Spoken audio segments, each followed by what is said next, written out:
Good evening, ladies and gentlemen. Welcome to Four Lads Rangers Midweek Live, and we're back with the motley crew indeed. Chris, good evening, mate. How are you? You well? Good evening, Stephen. Good evening, listeners. Yes, I'm okay. We got a cold last week, Stevie, as you know, but I'm getting there.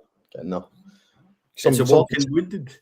Well, I was going to say some might say I might have the battle fever. I don't know.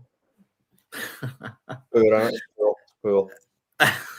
I like it. Get it out of the way in the first minute. That's what we like. Kerry, mate, good evening. How are you? You well?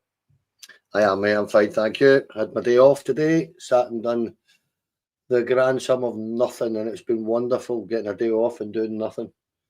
You two working today, were you? Chris, were you working? Yes, I was, yes. Busy, aye. Are you working Friday, Kenny? I am, yes. All right, well, must be me it's off then. Oh. Why don't you just stick a bullet in right between my eyeballs? You're off on Friday, are you, mate? Yeah. Yes. Just tell me that. Every Friday I'm off, and every Stephen, Monday. you working on Friday? Yes. Yes, I am working. Ladies and gentlemen, this is ad-lib, by the way. I told the boys that they need to talk at the start so that I can post it on Twitter, because Twitter's not letting us post automatically anymore. There's a big issue with it. So I get the boys to try and talk about stuff while I, in my infinite wisdom, try and post this online. So as you can see, I'm not doing that well this evening with it. So do boys, you not do this at 7:28 before you come on at 7:29, Stevie? What's that, mate? Could you not do it before we start? No, but you've just got this habit of turning up 30 seconds before we're due to go on, don't you? So you could actually post it before, couldn't you? No, I can't actually. You need to wait until it goes live, and I was busy. I was busy before I came on. Professional as ever, guys. Professional as ever. Yes, yes. And you're not going to believe it. I actually can't do this. You're sorted for a ticket on Sunday, aren't you, Chris? Yes. Yes. I'll be there. I know that. I'm just killing time till Stevie gets his shit together. I'll be there the following Sunday as well, thanks to you, Kenny. Thanks to you. Yes, that's true. Yeah. I'll be in the gantry, actually. You'll be in the gantry enjoying. Well, we'll see. We'll see if I enjoy it. There's a lot of factors that's dependent on. Stevie's picking me up about 3:30 on Sunday morning, apparently. Right, good news. I've got it posted. Stevie always looking at the phone. Yeah, that's right, because Kenny prepares our agenda, and that's what I read it off of. So it's not ignorance, it's to keep things flowing. And that only took 3 minutes. So most like other things in my life also. Barry Ferguson spoke today at the Rangers Museum as we're doing some museum promotion. And he spoke a lot about Rangers this season. He spoke a bit about his time in charge as well.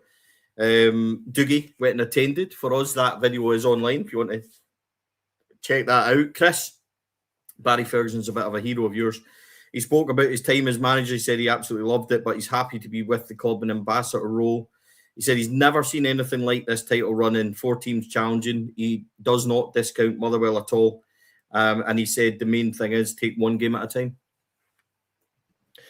Yeah, I can't really disagree with that. Can't really disagree with anything, actually. I think Motherwell, it's probably too much for Motherwell to go ahead and win it, but I think they'll have a massive say in it. I don't think finishing third is out with the realms of possibility for Motherwell, so I think it'll be a wee bit too much for them to actually go ahead and win it, but they're certainly involved and will have a big say in it. One game at a time, yeah, I would certainly agree with that as well. And have I seen anything like this? No. It's full house for Barry for me. I agree with everything. It's not just because I love him. He's spot on there. Also very glowing reference for Andrew Cavenagh, and that takes a lot for Barry to say that, because we know what type of character Barry is. Cavenagh didn't give him the job when, to be fair, I don't think he really merited the job, but he would have done a better job than Russell Martin. So Barry, well within his rights to be a bit better about that, and he's not, which is good. So yeah, always nice to hear from Barry when it's through official club channels rather than media channels. And yeah, as I say, I agree with everything he said. Kenny, you spoke about Danny Rohl, says he's doing a fantastic job. He highlighted the fact Rangers were second bottom. To get them into the position is incredible. Loves the flexibility, playing 3 at the back, 4 at the back, play 1 or 2 up front. And he's got the physicality of the team right. And he believes he has to have that in the Scottish game. Barry talked about that actually a lot last year. We know some of his supposed targets were the likes of Shankland, was the likes of McKenna as well. We know that he was interested in Gogic from St Mirren too. So these are things that Barry would have targeted. And he obviously recognised that. But he is right to praise Danny Rohl, I think. Oh, yeah, of course he is. Danny Rohl's done a tremendous job since he's got here. He's not been without fault, don't get us wrong. I mean, we can see it at this moment in time with the away performances. They've not been of the level we really need to you need to see. But what Barry's doing is turning around and just being honest and saying it as it is. I've watched the vlog with Dougie, and it's fantastic. I'd urge anyone to go and watch it because he covers it very well. But Barry said a lot of things today, and really interesting to see his kind of take on Danny Rohl and stuff like that, where he was very much of the mind that this is here to win, isn't it? I mean, that's pretty much what he was saying, that if you go and get this win on Sunday, then the momentum and the surge in confidence, I think is the way he put it, would be massive. So he's absolutely right, and he's full some praise of Danny Rohl, but at the same time, we've got a league title to win, and I think Barry, more than most, is fully aware of what it takes and what's required. So to have that confidence from somebody that's been through it several times bodes well for Danny Rohl. That's what I would say. Yeah, he talks about Andrew Cavenagh, Chris. Somebody we know that you're a big fan of, you've spoke about before. Says on Cavenagh, he gets Rangers all about the togetherness, made the tough decisions early in the season. And he certainly did. You could argue that the toughest decisions to get rid of the executives, the way he did, Patrick Stewart and Kevin Thelwell, has revitalised Rangers somewhat. I don't think we've looked back from that moment, which may be harsh, maybe not, but it certainly brought the club together. It's brought the stands together. And it was a tough decision to do it like he did it. It was ruthless. But, gets Rangers all about the togetherness. I like Andrew Cavenagh. I've spoke about it before. But the proof is obviously in the pudding. We need to be winners at this football club for him to be really well received. But it's nice to hear Barry talk well of him. Yeah, there's not really much more I can add to what I've already said about Andrew Cavenagh. A very impressive guy. I totally agree with Barry. Excuse me. He does get us. I think he underestimated us to begin with. I'm on record for saying that. But everything we heard about Cavenagh and the 49ers when they first came in was Russell Martin's their man, Kevin Thelwell's their man, Patrick Stewart's their man, and they will not move from that. They are going to back them and back them and back them. And if the fans don't like it, then we're just going to have to accept that. Now, that was a big kind of red flag and a big kind of worry to a lot of fans. Martin should have been sacked a lot earlier than he was, to be fair. But when Cavenagh got going, as you said, Stevie, it was ruthless. It wasn't just Russell Martin. It was Martin, Thelwell and Stewart, almost in one fell swoop. I know there was a wee bit of time between Martin and the two execs, but as you said, the atmosphere in the stands was toxic. It was very, very toxic, purely because of those three individuals.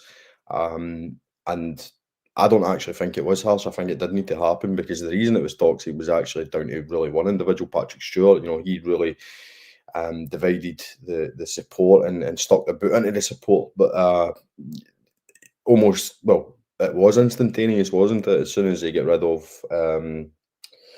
Stewart and Thelwell, that's it. You've seen a more calmer approach from the fans, and there isn't that level of toxicity.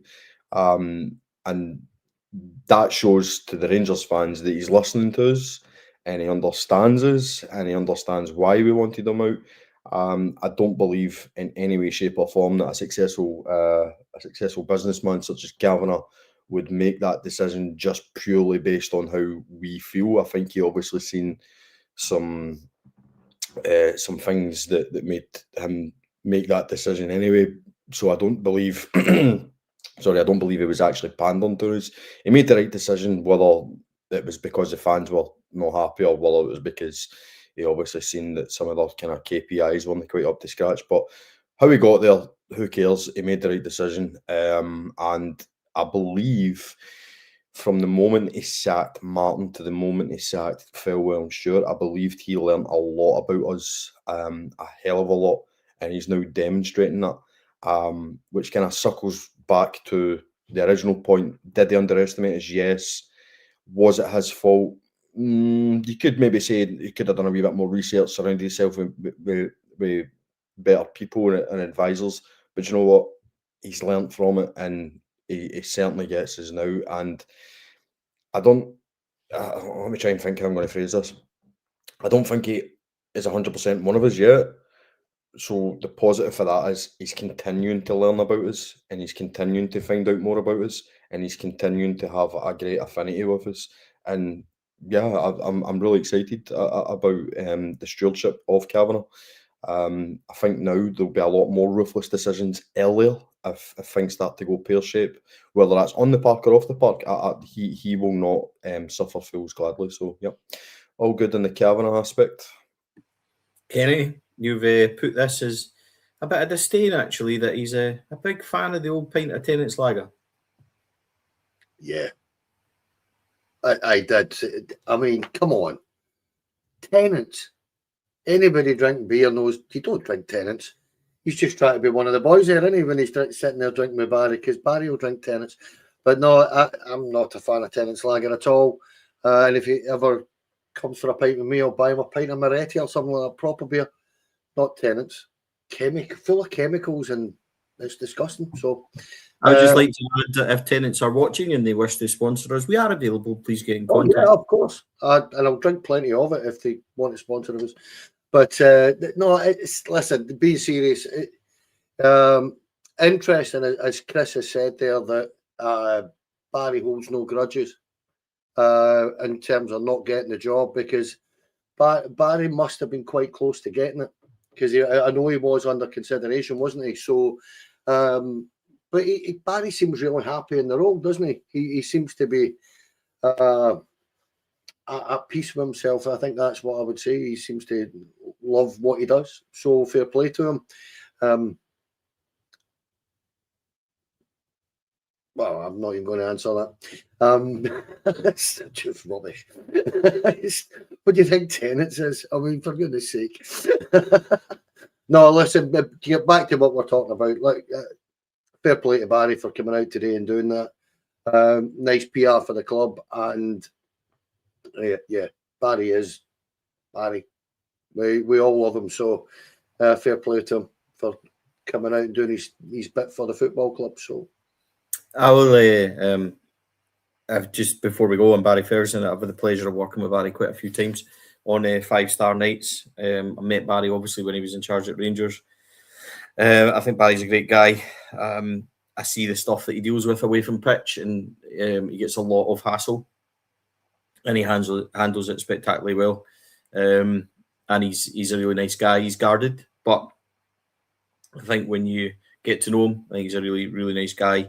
I thought he did a terrific job in charge of the club, considering what he had. And I think that in his time at Rangers, and this will be funny because we've spoke about it, me and him, quite in depth. When we think about Barry Ferguson, and I've said to Barry, he's one of the best ever midfielders that I've ever seen. And he said to me, who's better? And that was a really intriguing question, because the names that spring to mind for me, you know, the likes of your Gascoigne and stuff like that, is not Barry Ferguson. They're completely different players. Who was better than Barry Ferguson in my lifetime as a number 6? And I've got to be honest, the question stumped me, and it was a great question, and it was a brilliant thing. Barry was outstanding for us. You talk about players that could grip a game at once. Boys, I'm going to actually bring you in on this just slightly. Talk about a player that can grip a game all by himself. Barry Ferguson won a Scottish Cup final right in front of my eyes, and I've seen him do it. Peter Lovenkran's header in the last minute, everybody remembers that, but Barry Ferguson changed that game. He gripped it at half-time and took Rangers right to the trophy. I've seen him dominate games in Europe against the likes of Bayern Munich and all sorts, and he was just an absolute phenomenon. He asked me the question, I couldn't answer because I think he's right. I don't think there's been a better number 6 in the 40-odd years that I'm old and seeing at Rangers Football Club, that's for sure. Not many. Likes of Stephen Davison that come close for me, but Barry Ferguson was a phenomenon. I think I'm 35, 36 in April. So Gaza was just before my time. Barry's he's the best player I've ever seen. My hero growing up, and he wasn't perfect. You know what I mean? He had many problems off the park and sometimes on the park. But nah, to me, Barry is my hero. Barry to me is what Gaza is to many people before me. And as you said, Davis, fantastic player. Also a Rangers fan, but with Barry, there's just something that wee bit different with Barry because he is one of those. Not to say that Davis isn't, but what I mean by that is he's from the west of Scotland. He lived and breathed it. He's on record saying in his autobiography when he dies he wants to be cremated. Sorry to be so morbid, but he wants to be cremated in the top and armband that he wore in his first ever game as Rangers captain. That's a guy that just Rangers is his life. As I say, he's not perfect. There's plenty to criticise Barry on, but I don't really get involved in that. I really don't, because to me, he might say or do things that appears that he's not trying to harm the club, but being critical of the club. But it comes from a good place. It really does care, and it must be difficult. It's difficult as for us as fans to sit back and watch the last 10 years unfold. 10 years of utter shit, really, give or take 1 or 2 seasons.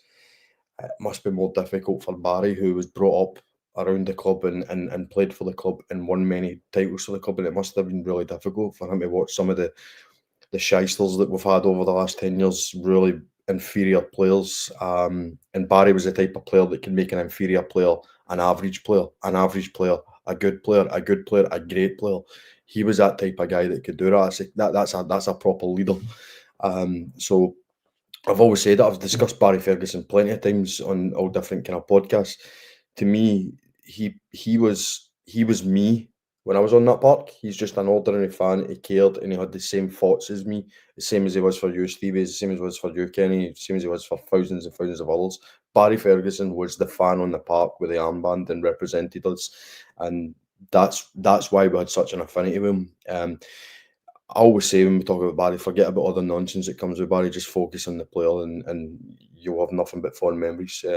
And I'll never have a bad word said about him. Even when he was manager, I found it really difficult to be on social media because some of the criticism we got from his own was bang on order, to be honest. And I blindly backed him, even though some of the results and performances weren't great. But you know, I couldn't sit back and watch some of the things said about him. I'll always defend him as much as I can. So aye. Barry's my boy, Stevie. Yeah, and he should be because treble winning Rangers player, Rangers captain, twice treble winner. All the respect he gets, absolutely, Chris. Good news last night, Kenny, under-19s beat Celtic in the Glasgow Cup group stages.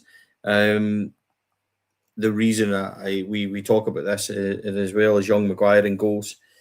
Young Ryden Maguire saved 3 penalties. We've spoke about Ryden before on this podcast. He's got such a good reputation. Kenny, you may remember his dad, Phil Maguire, played for Aberdeen and Dunfermline. You always see Phil now. He's in the away end, Rangers home end all the time. He goes everywhere to watch his son. He also watches Rangers. Good guy, really friendly. Ryden's got another year left in his deal. Rangers are looking to extend that. And we should be. There's Premiership interest in this boy all over the place.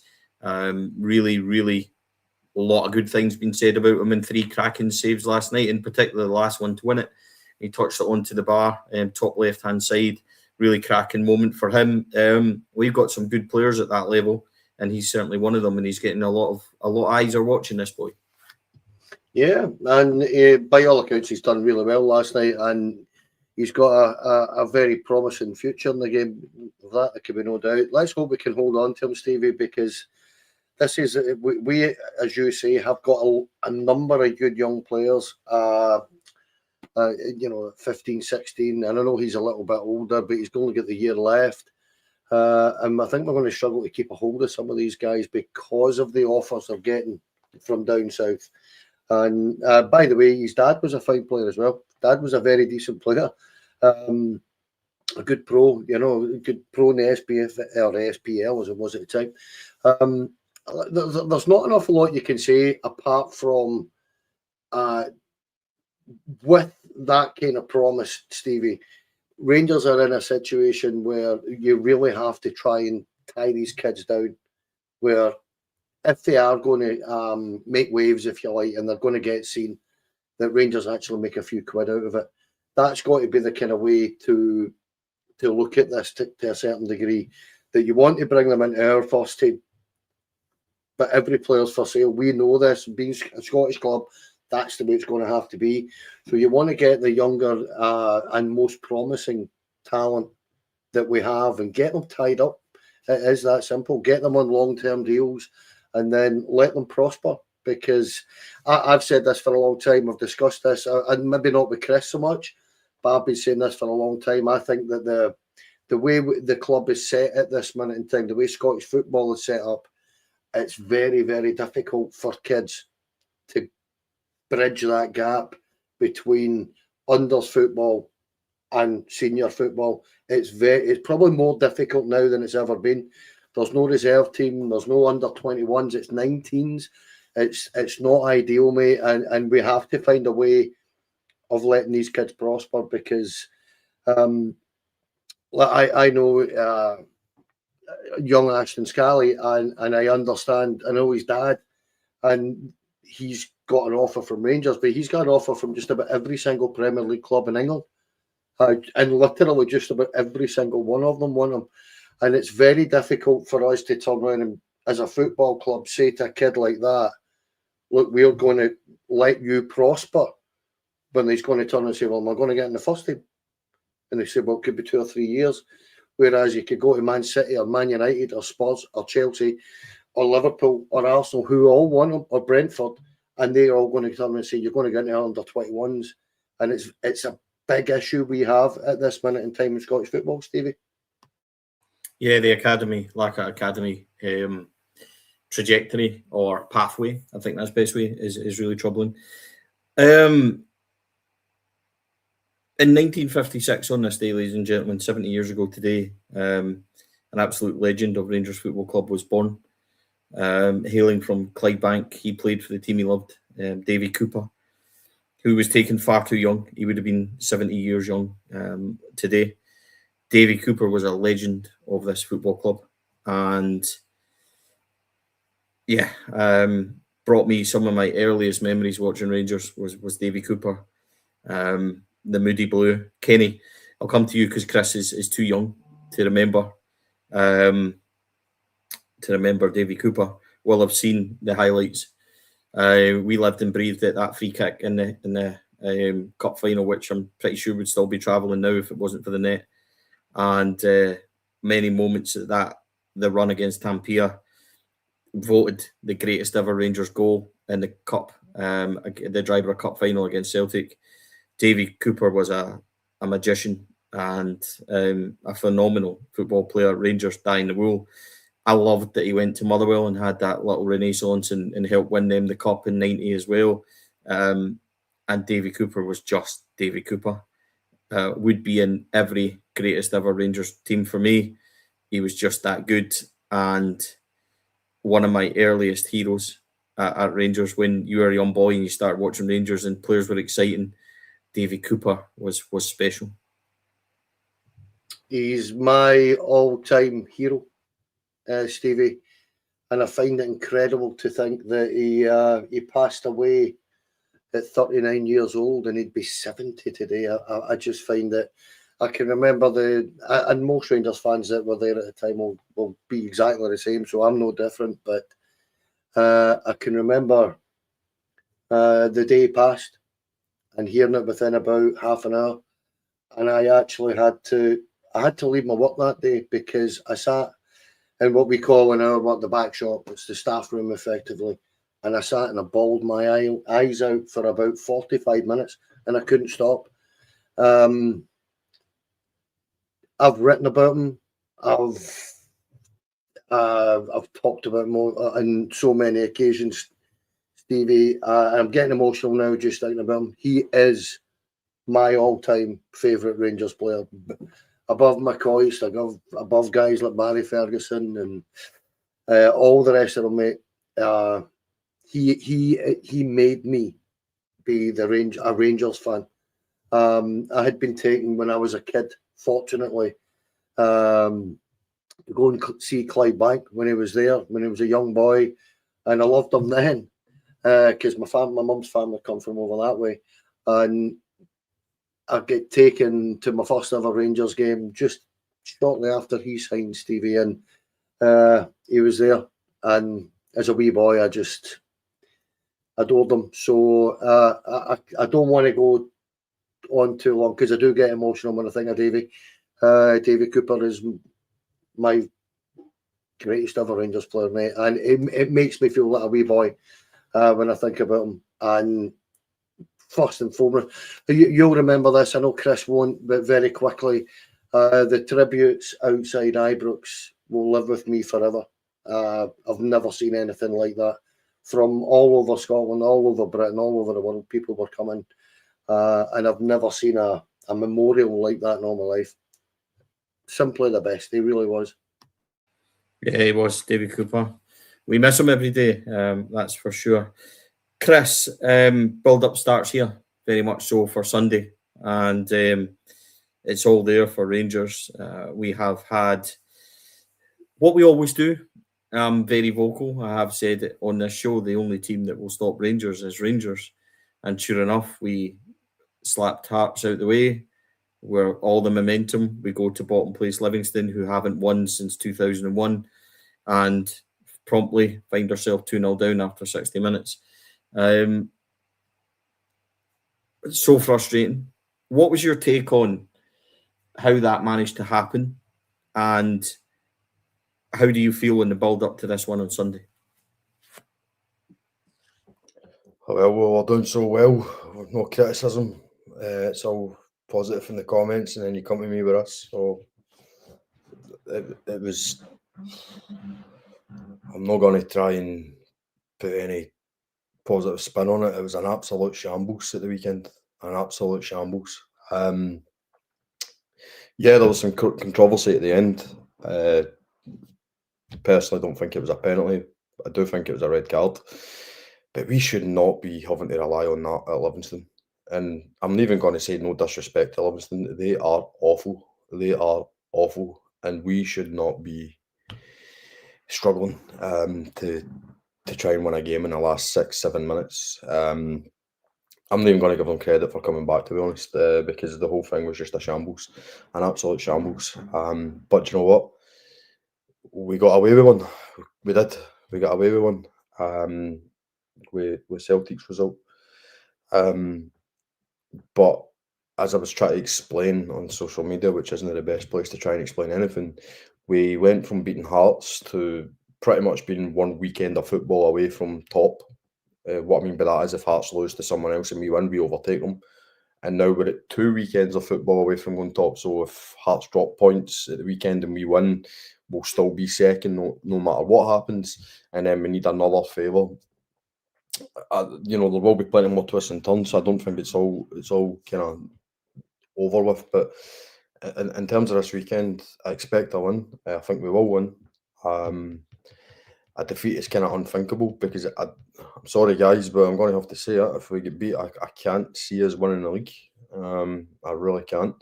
We would be 1 point behind Celtic in third place with Celtic having a game in hand, and then obviously potentially 7 points behind Hearts.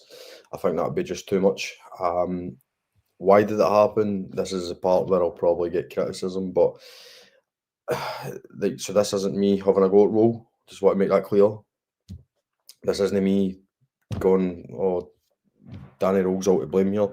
I just need to ask the question, why is he so conservative away from home? I don't understand. I really don't understand it. I think, what was it, 17 goals in 3 home games, and he went 4-4-2 in each game. Blew teams away, absolutely blew them away, and then we revert back to one up top with Chermiti being up top. Chermiti's done well recently. Chermiti's done well since the turn of the year, but every game that he plays well in, it's almost predominantly when he's got a second man to play off. So don't really understand why he's went with Chermiti as a lone striker. I don't get the patient build up and the slow play in these venues, and include Easter Road and Fir Park and that as well. I think he overthinks away games. Whereas if he just takes the same approach as the home games as he does to the away games, I think we would have more points right now. Stevie, me and you had a conversation a couple of weeks ago. You actually asked me the question, how would you set up against Motherwell? And I says, I'd just go for them. I honestly would just go for them. I think you were a wee bit surprised by that, but I think you can probably see where I'm coming from now. When Rangers play with a handbrake off, we're such a much better team. We really are, and that's credit to Danny Rohl, by the way. So he's going to play like that on Sunday. I have absolutely no doubt about it. I'm very, very confident that we'll win with that approach. And he now needs to find that formula away from home. And the formula for me is the way you set up at home, set up away. It's the exact same way. Stop overthinking it, and just go for these teams. Because if he continues to set up the way he has set up at Fir Park, Livy and Easter Road,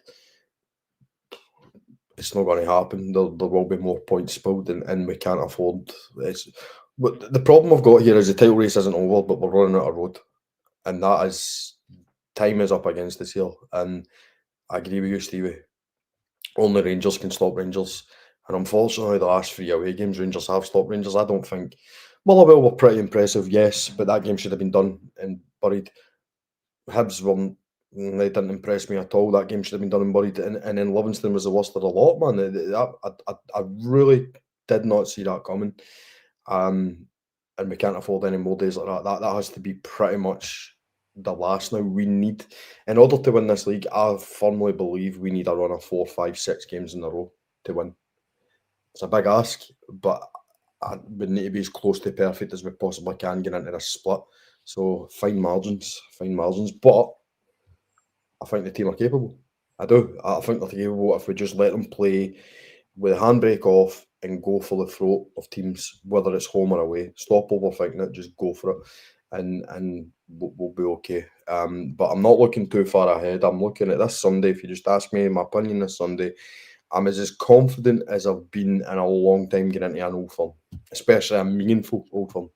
So I would be very, very surprised if we don't win on Sunday. No, let me say, sorry, because we might draw. The draw is not out with the realms of possibility. I'd be very, very surprised if we get beat on Sunday. I would like to add, as much as I do agree with you, and I would love to see 2 up front, the post there from GRFC, a lot of it depends on Nadiri being fit. Miovski and Chermiti in my mind don't work. Chermiti and Nadiri look good because Nadiri adds so much to the forward line, and it means when Chermiti drops off, which inevitably does, Nadiri plays beyond him. The problem when Chermiti and Miovski are playing, they both drop off and there's nobody up front because they're both back in the 10 position and too far away from goal. So that's my concern, Kenny. I agree a lot with what Chris says, but at the same time in Livingston, we can't go with 5 or 6 players not performing. That doesn't matter how the manager sets up. Tavernier, Suter, Raskin, arguably, Chukwani fell away, Gassama was miles away from it, Skov Olsen didn't perform. These are all your starting players, and that's 5 or 6 we can reasonably sit here and say don't play. as much as we can say Danny maybe is conservative, and I think Chris has got a point, because I've said this, I do think I think we lack the tempo, we lack the spark, and we suddenly find ourselves 2-0 down before the penny drops, and then that comes, and it's not, well, it wasn't too late on Sunday for getting a draw, but it was too late for getting a win, and we need to play every game with that intensity that we bring in home games. But in order to do that, the players have to respond. And there's no point in half a dozen of them not turning up on match day. Yeah, we discussed this on Monday, and we both agreed on that there was far too many of them didn't perform to their capabilities on Sunday, and that's it doesn't matter whether you go with 2 up front, 4 up front, 5 up front. If half your team aren't going to perform, particularly at the back, where three of the 4 of them were absolutely honking. I mean, they were, when you watch it back. The right-hand side of the defence was a shambles. I didn't think Manny Fernandez had a good game defensively. I think it was just one of these games that we've watched so many times over the years, where you go to an away fixture, which on paper you should look at and say, right, if we go about it in a professional manner, we should get the 3 points. However, you can turn up against a big, strong front line like Livy had, and we just struggled physically with it. It was very odd. My concern with going with the 2 up front, and I agree that we should be going with 2 up front, is the pressure that we're actually putting on a brand new signing who's clearly been struggling for fitness in Nadiri. He's only 22 years of age, and this is exactly what was worrying me about bringing him in January and hoping that he was going to be the be-all and end-all. I don't believe he's going to be that. I think he's a fantastic young player, and he can do a job for us. But if we're relying on a boy that's played about, 150, 200 minutes for us to be the game changer, that worries me, because we've got a squad of players here that should be more than capable. Now, here's where I have the issue at this minute in time, because I do agree with both of you. We should be going with 2 up front every single week for here on in. We have to, I think. We have to go balls out and go for it. However, on the current trajectory that we're on, you would turn and say we've got 10 games left. Our home form's fantastic, and away form, we're getting draws. So in that case, and it's just a hypothetical, but on that basis, we would pick up 15 points at home and 5 points away from home. That's 20 points. That means that Hearts in the last 10 games would only need to take 17 points to finish in front of us. Now, that's 5 wins and 2 draws. That's allowing them a lot of leeway, Stevie. So we have to find a formula right now where we pick up a minimum 24, 25, 26 points. I actually think we're looking at having to get 27, probably 26, 27 points to make sure we win this league. I think that's how cutthroat we've made it for ourselves by dropping 6 points away from home. We are going to have to go on a proper run. Otherwise, you are giving Hearts a very, very easy time of it. And the biggest problem I have with Sunday is that if that ends up a draw, we are giving them a lot of leeway to leading up to that split. They are going to have, and they've got injuries coming out their ears now, as we know. But come on, you're looking at it and saying, if we don't buck up, then they could be looking at as few as 17 points out of the last 10 games. That's 1.7 points per game. They're averaging nearly 2 a game at the minute. So we need to sort it out. Yeah, that was a lot of stats here, Kenny. We don't do stats on this show. But you're right. Hearts, injuries. Finlay out for 6 weeks. That's huge for them. Aguiar out for the season. Shanklin now not back towards the end of the season as well. They have their problems to seek, but we have to make it count. They play Aberdeen at home on Saturday, which is not great news because Aberdeen are shite. So that's a real problem for us. And the chances of them doing anything remain thin. But on the flip side, Aberdeen don't like them either because Aberdeen feel they should be where Hearts are and feel they're the third force in Scotland. So that's going to be interesting. Every game's going to be difficult. Hearts, then, we talked about this in Rangers Review this morning. Hearts go to, I think they go to Kilmarnock, they go to Livy, they've got Dundee and Motherwell at home as well. These are all really difficult games. Dundee will not be easy for them. They will drop points in that game. and it's what Rangers do. So I want to ask you, boys, the three of us sat here a couple of weeks ago and said we were all confident Rangers will win this league. Has your opinion changed? And if it does, I'll say this to you on Sunday, about Sunday. I feel personally a draw isn't enough. And I also feel personally that the loser on Sunday is out of it completely. Celtic would be 9 behind Hearts. Rangers would be 7. A draw. Both of them are a kick back further as well. And I just don't see a recovery there. I don't see a recovery at all. I said a couple of weeks ago I was confident. I still am confident the Rangers will win this league. But I will say it again, the only team that can stop Rangers is Rangers. I'm personally not as confident as I was, purely on the basis that the evidence in front of me suggests that that I shouldn't be. Teams in title races, and this is one thing I do want to kind of maybe discuss, but it's been a long time since we're in a real tight title race. You know, we're talking Walters last year was probably the last one that we won. Sorry, there was a few title races, albeit they petered out under Clement and Gio. But in terms of actual right to the wire title races, Walters last year with Rangers is the last one. So you get a lot of people saying, "Is this your first title race?" And these things happen in a title race. But I'm sorry, but teams that have got aspirations for winning titles, they don't go to bottom place Livingston and draw. This is what concerns me, is the mentality more than the ability. The ability is there. I do believe we've got the ability, but do we have the mentality? I don't mean the fans. There's nothing the fans can do. The fans can only say it as it is. We will support them, but part of being a supporter, when you're drawn to each with Livy in a title race, you have every right to be angry. You should never ever play that down. I've seen that on social media at the weekend, how some Rangers fans were playing that down. In my opinion, we cannot play that down. We have every right to be angry about it. But that's the one thing that worries me, Stevie. Do the players have the mentality for this? I don't know. Questionable. And it's up to the players to prove this. But as you say, I'm with you, Stevie. A draw or a defeat at the weekend, I'm pretty much close to resigned on it. I genuinely don't think it will be either. I think Rangers will win. I'm very, as I said, I'm as confident as I can be. I'm actually more worried about the St Mirren game away.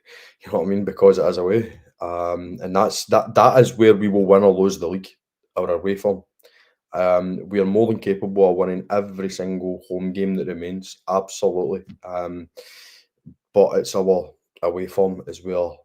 We will win or lose this league, and it needs addressed and it needs sorted. We don't have time to fanny about and draw with Livy to that needs to be out our system, and we need to get it as near perfect as we can. I agree with Kenny. I just said that we need 5, 6, 7 wins in a row. That's how cutthroat this is. That's how tight this is. And it's all right saying that draws happen and stuff like that, but the games keep ticking off. Hearts keep picking up the 3 points. We're running out of road. So the margin for error is pretty much close to zero. We need to get the win. So yeah. To answer your question, I'm not as confident, but I'm still confident. Questionable mentality from the players, but it's up to the players to prove that they've got the mettle for this. They've got the balls for this. Stand up and be a proper Rangers player and get this title for us, because it's there for us. It's still there, still within our grasp. It's not as if we need a miracle. We don't need a miracle. It's still in our hands. Still to play Hearts. Still to play Celtic twice. So yeah, it's definitely there for us. So let's go and do it. Kenny, I wanted to ask you this. Natalie's asked it. She asked it away at the start of the show, and I thought it was a good question, a good time to bring it up. How would you view Danny Rohl's first year if we failed to win any trophies? How would you view it? Any season that Rangers don't win a trophy, I'd view as a failure. That's not necessarily going to be sticking the blame on Danny Rohl for that, but He's been here since October. He's shown that he can improve this team. But my issue, and it leads into what we were discussing, is that what we're not doing at this minute in time, what we've managed to do is build ourselves back into a title race. What we've succeeded in doing is putting all the pressure on Celtic because we've got our noses in front of them and they're not coping very well with that. But when we get to that point over the last 3 weeks or so, 4 weeks, where we have had the opportunity to put Hearts under pressure, we haven't done it. We've actually ballsed it up in quite a bad way. And that's where I feel that Danny Rohl has to take quite a lot of the responsibility for that because he is chopping and changing. Everything he did away at Fir Park, I personally thought he got wrong. I don't blame him for anything really on Sunday because, as you say, 5 or 6 of players didn't bother turning up. So if you're going to defend like that, you're going to leak goals. It's as simple as that. So I don't really know what he's supposed to do with that. But Easter Road wasn't great. Tynecastle wasn't great. First half at Celtic Park wasn't great. So the jury's still out up to a point on Danny Rohl. I've got to say, he's got to find, it's what I've been harking on about on here for the past few weeks. He has to find a formula to turn those draws away from home into wins. He has to, because if he doesn't, he's going to end up not winning anything. Because even if we knock out Celtic in the Cup, talking about Natalie's question, I would be quite concerned about St Mirren at Hampden for talk's sake because of the way they play. I watched them absolutely dismantle Motherwell earlier in the season at Hampden Park, and Motherwell wanted to play pretty football, and St Mirren just took them right out of the game. They've done it against Celtic at Hampden. So it's that kind of thing that you're sitting giving it, well, away for Ibrox, well, no great. He's got to find a way of doing it. So if he doesn't win anything, he'll be like any other Rangers manager in the last 4 or 5 years, mate. He will be under pressure at the start of next season. And if he gets off to a bad start, we will go through another cycle. We will. Whether it's right or wrong, that's what Rangers fans do. We start to question everything when results aren't going our way. And that's where, for me, it's exactly what Chris has said on this run. See, if we go on a 6-7 game run where we win every single game, I think we'll win a double, because the pressure you're putting on everybody else round about you, it speaks for itself, Stevie. Hearts have had no pressure whatsoever. They're beginning to crank it up. I heard Derek McInnes today on the news, and he's bemoaning his lot at this minute in time of getting the 11 players out. Well, tough shit. That's what happens in a league season. It's a league campaign. It's a league title. It's to win, and you have to have the best squad of players to do that. And if it ends up with them, dropping points because of injuries, that's nobody's fault but their own. So it's up to Rangers to find that, and that's where I am with it. In terms of both questions, the jury will be out if he doesn't win anything, Stevie. It is that simple, and that might be right or wrong. It's up for others to decide, but I just know the way Rangers fans are. Kenny, I think what you said there about he needs to find a formula. Sometimes in these run-ins, a formula might come to him that no one expected, because people show something that they previously haven't shown before. I remember the best example was we seen Andres Velička at the start of the season. He scored a goal in his debut, then we didn't see him again till after the split, and he scored something like 5 goals in 6 games and won his league, basically. So I suppose the point I'm getting at here is I'm talking about mentality over ability, because we will need more mentality than ability over the next couple of weeks. And at the weekend, I seen a player that, quite frankly, should never play for us again. Come on. Tello Asgard. Probably a talented boy, yet to see it, but his mentality and his attitude is absolutely shocking.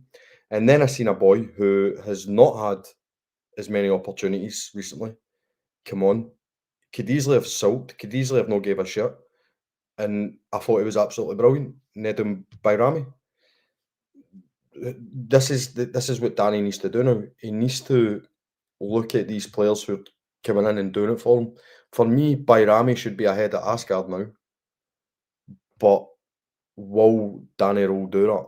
I don't think so. I think he'll still use Asgard ahead of Bajrami, whereas Bajrami showed far more for me in that cameo than Asgard did. I actually thought Asgard was a disgrace. I would go that far. I really would go that far.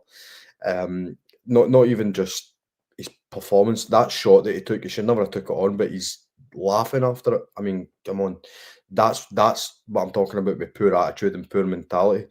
And then I actually thought Bajrami, I mean, I might have misremember this because I've not actually watched the game back, but I thought Bajrami was really, really impressive. Always looking to make something happen. Get him in ahead of Asgard now. I'm not saying start him, but coming off the bench, get Bajrami on there because he's shown he's got something about him for this fight. And that's what it has to be now. It has to be cutthroat, it has to be ruthless. The guys that are coming on and performing and showing something, they need to be ahead of the other guys that aren't doing it. And yeah, I don't know if that is a controversial take. I really don't think it is. But, you know, this is where Danny Rohl needs to look at his players and go, right, who's stepping up here? Bajrami, for me, stepped up at the weekend. So give him I'm not saying give him an opportunity against Celtic, but give him an opportunity more than Asgard over the next couple of weeks.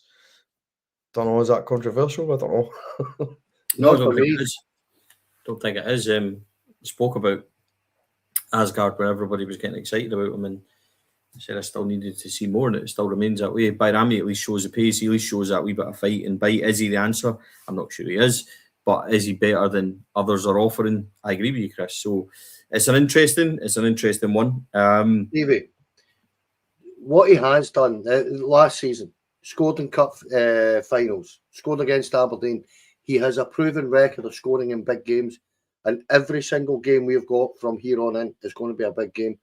And that's why I totally agree with Chris on this, where you're going to have to go with the boys with mentality, the will to win, the win at all cost mentality.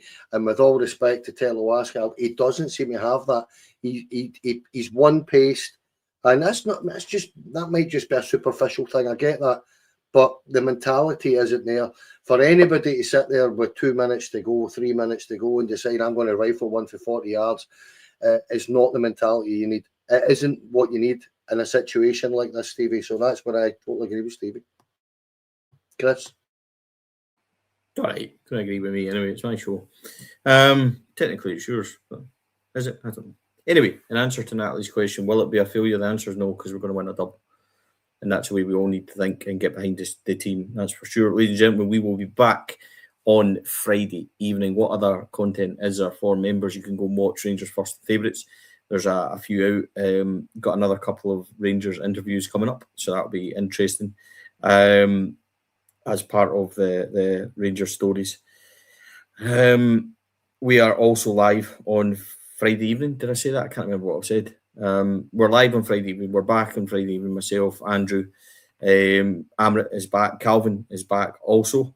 And then we may go live on Saturday just for tea time for a wee bit. I'm not sure whether we will or not. We may, if we're wanting to talk about Old Firm build-up and stuff like that. There may be team news and things to discuss. Who knows? We will definitely be back on Sunday. Match day vlog. Myself and Kenny are in the gantry, hoping for a few moments of joy, that's for sure. We're back on Sunday night with the Sunday team as well. On the site today, go and watch Dougie's coverage of Barry Ferguson, and you'll be able to watch the whole Barry interview as well. Big thanks to Dougie. We give opportunities on this podcast. Dougie took his today, and I thought he'd done great. That's somebody going along that has never done stuff like this before. We're not professionals. We are supporters, and I thought he did really well. Kenny is with me in the gantry on Sunday. Chris will be with me the following Sunday, and we'll try and bring you the best up-to-date coverage, that's for sure. If you haven't got your Battle Fever on, it will certainly be there by Friday, so join us for that show. Chris, thank you, mate. Much appreciated as always. Yep, enjoyed that. Looking forward to this weekend. Looking forward to next weekend. Yeah, don't set me up, Rangers, man. I can't come on here and be negative about poor Old Firm performances or results because I don't think I'd survive it. So yeah, look, I don't think we need to worry about it. I think we'll be fine. But look, to me, I said at the start of the show to Kenny, I'm off every Friday now. So the build-up begins when I clock out tomorrow. So this is what it's all about. The build-up begins. As soon as I finish work tomorrow, I'm only going to be thinking about this game at the weekend, and I'm actually going out for dinner on Saturday with my fiance, and not even on my mind, man. It's not even on my mind. It's just I'm only going to be thinking about this Sunday, and that's what it's all about. That's when you know that it's such a big game. Everyone just say it's always a big game, innit? But there's a more added importance to it. It's going to consume everybody's lives. So I'm not going to see everybody again till next Wednesday. So stay safe, behave, and enjoy the match. There's a public service announcement. Just as well, you've got such a fantastic assistant that you can take your Fridays off. Kenny, thank you, mate. No, thoroughly enjoyed that. And yeah, I'll see you at 3:30 on Sunday morning, mate. Yeah, when we start our tour around Scotland before we get to Ibrox. Yep, it's Kenny's and then David's and then off to Ibrox we go. And the car journey on the way back is going to go one way or the other. It's going to either be like something from The Hangover with the three of us singing with the three best friends, or it's going to be just nobody talking to each other and listening to sad music on the way home. Let's hope it's more of the first one. Big thank you to everyone that's joined us. If you want to become a member, you can. There's a QR code up there. Please scan it in and support the podcast. We would absolutely love that. Huge thanks to our sponsors, Rhino Express, Clayview Fire Protection and Joinery, Athol Industrial Solutions, CSD Air Conditioning, our very own Amrit's Candid. He'll be back Friday night, and fucking hell, pre-Old Firm. There's a good chance he'll be on the roof. Sunday's show, our sponsors, Local Dark Shop Online. Massive thank you. Go and check out Barry Ferguson interview, exclusive for the channel. And thank you to everyone in the comments. If you haven't liked and subscribed, please do so. It massively helps us. From everybody on Four Lads to the Dream, Kenny, Chris, and myself, thank you. Have a great evening. Goodbye for now.